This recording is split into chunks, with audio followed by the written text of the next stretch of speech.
নাইমের ১,২০,০০,০০০ টাকার কি হবে? বিপিএল এর নিলামে রীতিমতো ঝড় তুলেছিল চট্টগ্রাম রয়্যালস। সর্বোচ্চ ১,১০,০০,০০০ টাকায় ওপেনার মোহাম্মদ নাইমকে দলে নিয়েছিলেন ফ্রাঞ্জিটি। তবে বিপিএল এর একদিন আগে মালিকানা ছেড়ে দিয়েছেন ট্রায়াঙ্গুল সার্ভিস। ক্রিকেটারদের পারিশ্রমিকে অর্থ দিতে না পারা ও প্রত্যাশা মাফিক স্পন্সর না পাওয়ায় বিপিএল থেকে সরে দাঁড়াতে গভর্নিং কাউন্সিলের কাছে চিঠি দিয়েছেন সত্ত্বদয়কারী আব্দুল কাইয়ুম। বিদেশি ক্রিকেটারদের সঙ্গে চুক্তি করলেও তাদের পারিশ্রমিক দিতে পারেনি তারা। এখন চট্টগ্রাম রয়্যালসের দায়িত্ব নিয়েছে বিসিবি। অনেকের মনে প্রশ্ন, ক্রিকেটার পারিশ্রমিকের কি হবে? তারা কি পুরো টাকা পাবেন?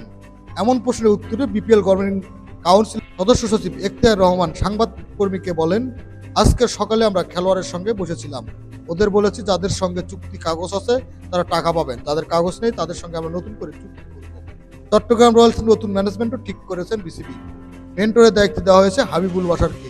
এছাড়াও প্রধান কোচকে মিজানুর রহমান এবং ম্যানেজার হিসেবে নাফিস ইকবালকে দায়িত্ব দেওয়া হয়েছে। খেলাধুলার আপডেট নিউজ পেতে চ্যানেলটি সাবস্ক্রাইব করুন।